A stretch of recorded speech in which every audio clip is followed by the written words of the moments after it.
Hello, this is Dr. Bob Evans, and welcome to our podcast, Parental Alienation from Couch to Courtroom and Beyond. We will discuss the resisting and refusing dynamic, commonly referred to as parental alienation, how you'll know it's happening in your case, and what can be done about it. Parental alienation can cause stress and trauma in high-conflict cases. These podcasts focus on how attorneys and mental health professionals can support families and children.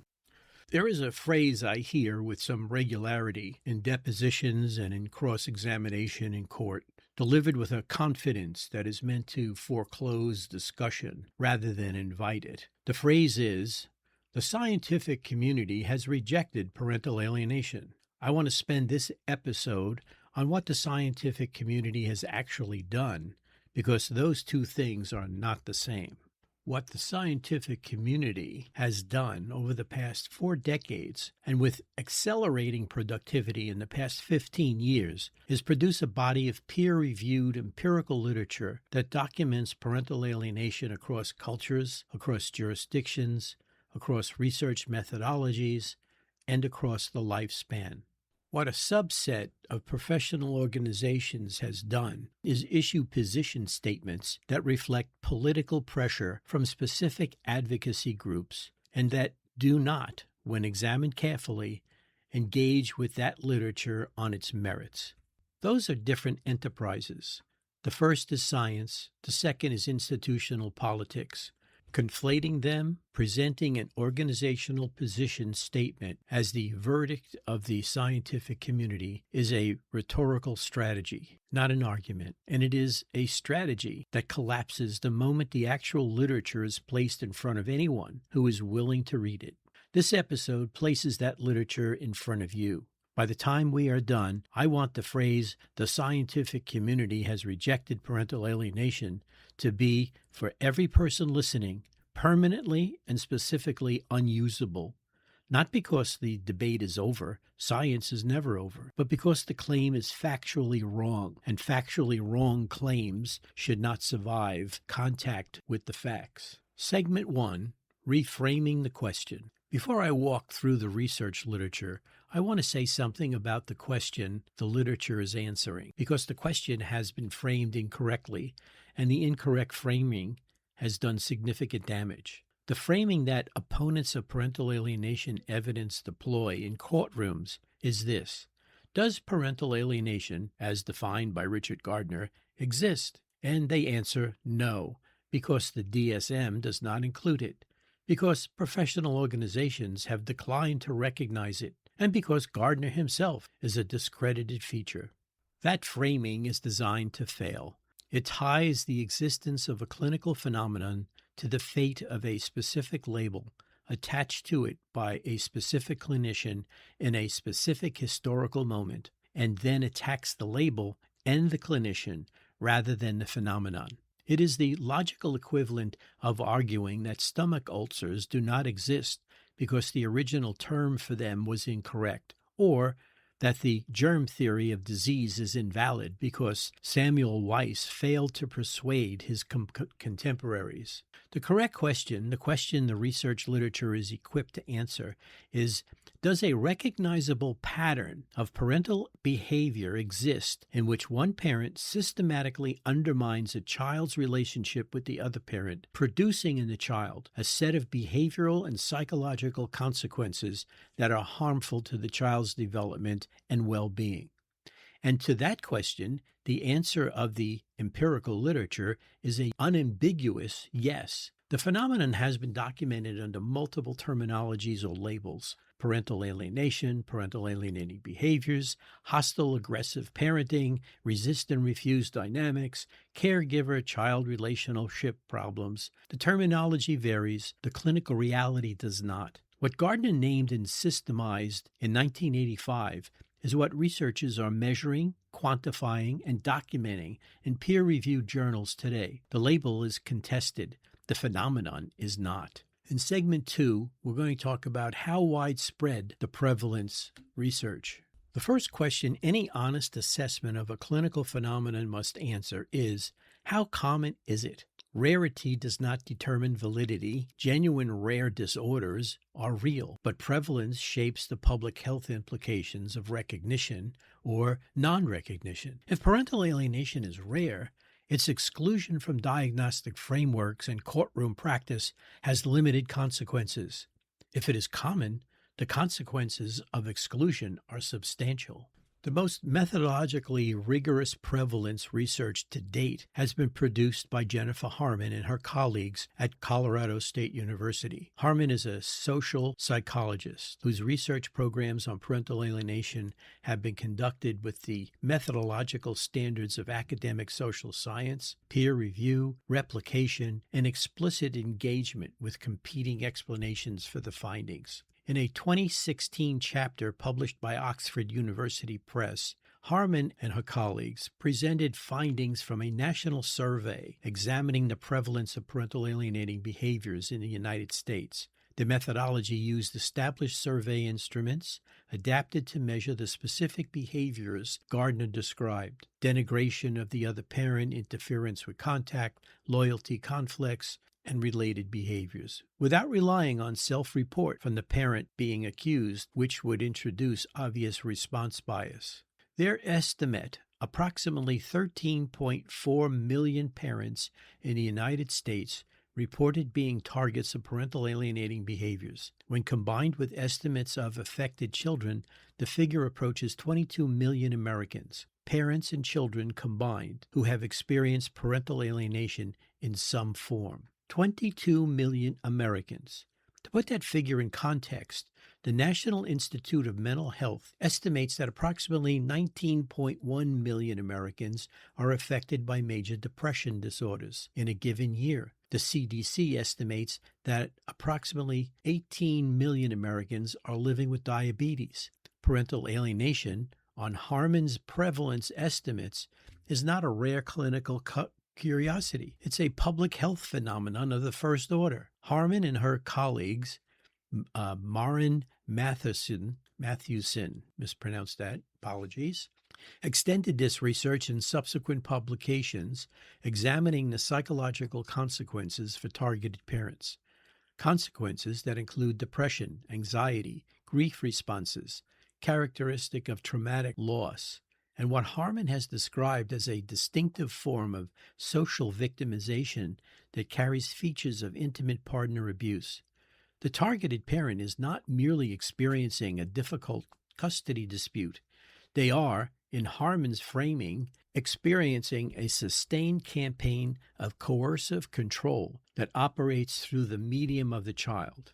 The 2018 Psychological Bulletin paper, published in one of the highest impact peer-reviewed journals in psychology, is worth particular attention. Harman, Crook, and Hines argued, with supporting empirical evidence, that parental alienating behaviors constitute an unacknowledged form of family violence. The paper passed peer review at a flagship journal of the American Psychological Association, the same organization whose position statements on parental alienation syndrome are frequently cited by opponents of parental alienation evidence as evidence of the field's rejection of the concept. Let me be precise about what that means. The American Psychological Association's flagship empirical review journal published in 2018 a peer-reviewed paper arguing that parental alienating behaviors are a form of family violence, and the APA's position statement on parental alienation syndrome, which predates that paper, has not been updated to engage with it, is cited in courtrooms as evidence that the APA has rejected parental alienation. These two facts cannot both be true in the way their respective advocates claim. The journal publication represents the scientific process working correctly. The position statement represents institutional inertia that the science has outrun. Segment 3. What alienation does, the survivor research. Prevalence tells us how many people are affected. The survivor literature tells us what alienation does to people it affects, specifically what it does across the lifespan, because the children who are alienated become adults, and what they carry into adulthood is documentable. The foundational work in this area belongs to Amy J. L. Baker a developmental psychologist whose 2007 book, Adult Children of Parental Alienation Syndrome, published by W. W. Norton, represents the first systematic qualitative study of adults who identified themselves as having experienced significant parental alienation as children. Baker interviewed 40 adults who met their inclusive criteria and conducted structured qualitative interviews designed to elicit retrospective accounts of the alienation experience and its long-term consequences. What Baker found was a remarkably consistent pattern of psychological sequelae across her subjects, regardless of the specific circumstances of their childhood alienation. The pattern included low self-esteem and impaired self-concept, rooted in the internalization of the alienating parent's narrative about the targeted parent, a narrative that, when the child identifies with the targeted parent as a love object, becomes a narrative about the child's own worth.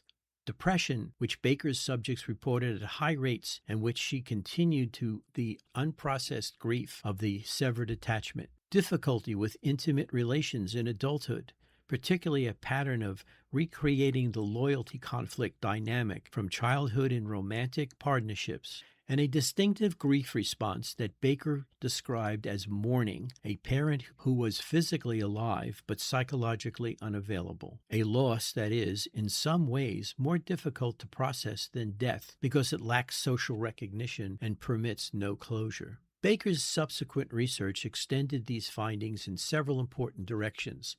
In collaboration with Douglas Darnell, she developed a taxonomy of alienating behaviors that mapped closely onto Gardner's original taxonomy, but was grounded in the retrospective accounts of survivors rather than in clinical observation alone, providing an independent line of evidence for the behavioral profile Gardner described.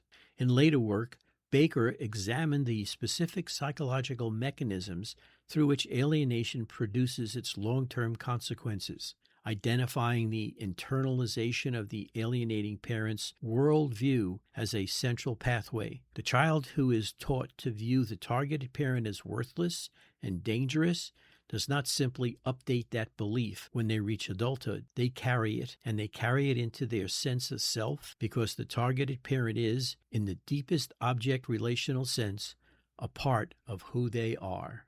Baker's work has been criticized, appropriately, for its methodological limitations. The sample was self-selected, the methodology qualitative, the retrospective design subject to memory limitations that a previous episode of this series examined in detail. Baker acknowledges these limitations explicitly and has always presented her work as hypothesis-generating rather than hypothesis-confirming. But the hypothesis it generates has been taken up by subsequent quantitative researchers, and the pattern of sequelae she identified has been replicated across populations and methodologies. What Baker's work establishes, in combination with the subsequent literature, is that parental alienation is not a problem that resolves when the child reaches adulthood and can then make their own relational choices. It is a developmental injury and interference with the attachment system at a critical period that produces consequences that persist across the lifetime and that require, in many cases, years of clinical work to address. The cost is not paid only during childhood. It is paid across a life. Segment 4. The reformulation and the label. The development of parental alienation literature since Gardner is not simply a story of vindication of his original formulation. It's a story of scientific progress, of researchers who took the core clinical observation seriously, engaged with it rigorously, and produced refinements and extensions that constitute genuine intellectual advances. The most influential reformulation came from Joan Kelly and Janet Johnston, whose 2001 paper in Family Court Review proposed replacing the parental alienation syndrome framework with what they call the alienated child model. Kelly and Johnston's concern was that parental alienation syndrome framework, by focusing on the syndrome in the child, risked treating alienation as a binary condition, present or absent, rather than as a dimensional phenomenon that exists on a continuum and that is produced by a complex of factors that the original model did not fully capture. Their reformulation identified multiple pathways to child resistance and refusal of contact with the parent, not all of which involved alienating behavior by the other parent, genuine abuse and neglect, the child's own developmental response to high conflict separation, the targeted parent's own behavior, and enmeshment with the preferred parent can all contribute to a child's resistance to contact. Kelly and Johnston argued that the evaluator's task is to identify which of these pathways, in what combination, is dividing or driving the specific child's behavior, rather than applying a single diagnostic label that may not capture the complexity. This is a genuine intellectual contribution and is not a repudiation of Gardner. It is an extension of Gardner's core insight that children's rejection of a parent requires clinical explanation rather than reflexive acceptance, combined with a more differential model of the pathways through which the rejection can develop. The Kelly and Johnston framework has been widely adapted in family court practice precisely because it gives evaluators a more nuanced tool for the diagnostic work that Gardner's taxonomy initiated. On the question of labeling, the formal classification of parental alienation within psychiatric and medical diagnostic systems, the most significant contemporary contribution has come from William Bernet, a forensic psychiatrist at Vanderbilt University's School of Medicine, who has dedicated substantial portions of his career to building the empirical and the conceptual case for formal recognition. Bernet led the formal proposal to include parental alienation in DSM-5, a process that involved the submission of a comprehensive literature review and a proposed diagnostic criteria set to the DSM-5 task force. The proposal was ultimately rejected on procedural grounds related to the evidence base, a decision that Bernet and his colleagues have challenged on the grounds that the evidence base meets the standards applied to other conditions that were included. The work that Bernet and colleagues produced in support of the DSM-5 proposal was subsequently published in the American Journal of Family Therapy in 2010. Of the then available literature and a proposed diagnostic framework that remains clinically useful regardless of its institutional fate. What is significant, however, is in the DSM-5, we find a number of major concerns and diagnoses that are relevant and related to parental alienation. It's important to identify that the words parental alienation are not in the DSM-5. However, the diagnoses and major concerns are included are parent-child relational problem, the child psychological abuse, which is a diagnosis, child affected by parental relationship distress, a factitious disorder imposed on another, which is a diagnosis, and the delusional symptoms in partner of individual with delusional disorder. All of these are related to the phenomenon and the dynamics of parental alienation and are published in the DSM-5. The rationale for the not including the terminology parental alienation was given because parental alienation is recognized as a relationship disorder, not a disorder that's found within the individual. So, for example, schizophrenia, depression are observed and recognized to be within a person. However, parental alienation is a dysfunction as a result of the conflict between the parents. The more significant labeling development, because it did result in formal inclusion, was the encoding of a relevant clinical category in the World Health Organization's International Classification of Diseases, the 11th revision, the ICD-11, came into effect in January 2022.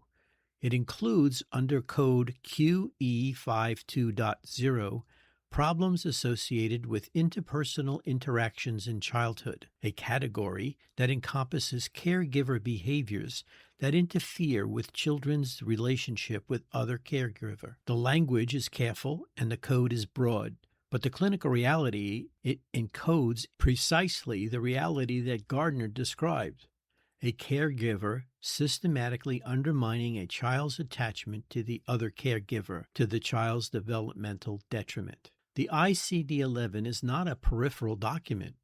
It is the primary international diagnostic classification system used by health systems across the world. Its recognition of this clinical category represents a significant institutional acknowledgement that the phenomenon exists and that it causes harm to children, an acknowledgement that directly contradicts the claim that the scientific and medical communities have rejected parental alienation.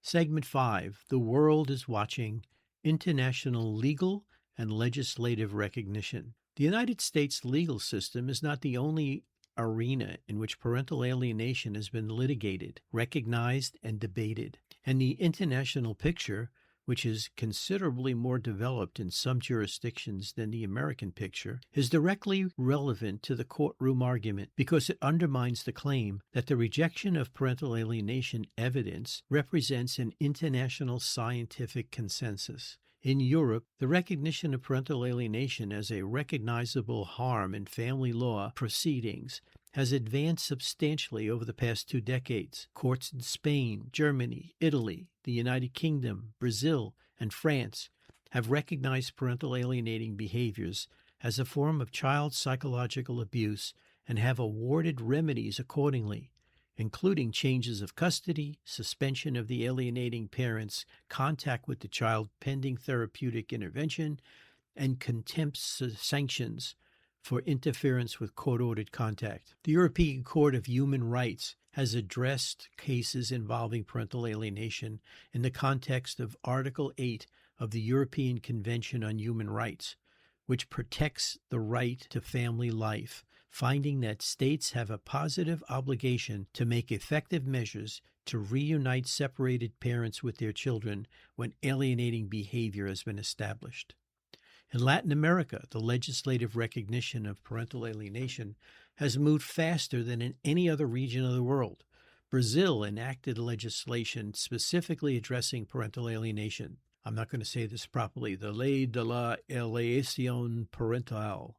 In 2010, the law defines parental alienation, establishes the behaviors that constitute it, creates a legal presumption in favor of shared custody when alienation is established, and provides for escalating sanctions, including modification of custody arrangements.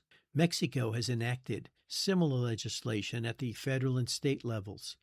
Several other Latin American countries have introduced or are in the process of introducing comparable frameworks. The Brazilian law is particularly significant because it represents legislative recognition, not merely judicial recognition, of parental alienation as a legal category with defined elements and specified consequences. It is not a court's interpretation of existing law as applied to a specific case. It is a legislature's determination that the phenomenon is sufficiently real and sufficiently harmful to children that it warrants a dedicated statutory response.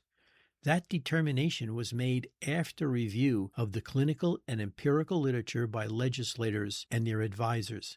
It is not consistent with the claim the scientific community has rejected parental alienation. In the United States, the legal recognition of parental alienation has been more uneven, but is growing. Family courts in a substantial majority of states have recognized parental alienating behaviors as relevant to custody determinations, either explicitly or through case law that applies the best interest of the child standard in ways that incorporate the alienating analysis. The American Law Institute of Principles of the Law of Family Dissolution, while not endorsing the parental alienation syndrome label, acknowledges that parental interference with the child's relationship with the other parent is a factor relevant to custody determinations. The picture that emerges from the international survey is not one of a clinical concept rejected by the relevant professional legal communities. It is one of a clinical concept that has been recognized and operationalized in legal frameworks across multiple continents, and that faces organized resistance in a subset of American institutional contexts that, on examination, reflect the specific political dynamics of the advocacy groups that have targeted rather than the state of the international empirical literature. Segment 6, What the Evidence Requires, Implications for Practice. I want to close this episode by translating the evidentiary survey into implications, because evidence that is not acted upon serves no one.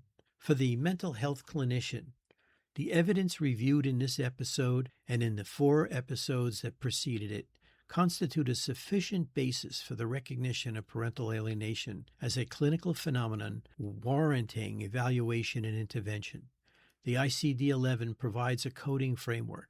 Lorandos and Bernet volume provides the most comprehensive synthesis of the clinical and legal literature currently available. The Baker survey research provides the long-term outcome data that justifies intervention urgency. Problem with these phenomena is that the process is so slow and it's harmful. A clinician who encounters a child whose behavior presentation is consistent with the alienation profile and who declines to evaluate that hypothesis because organizational position statements have suggested the concept is controversial is not practicing evidence-based care. They are practicing political caution at the expense of the child. For the attorney, the evidence reviewed in this episode is not junk science.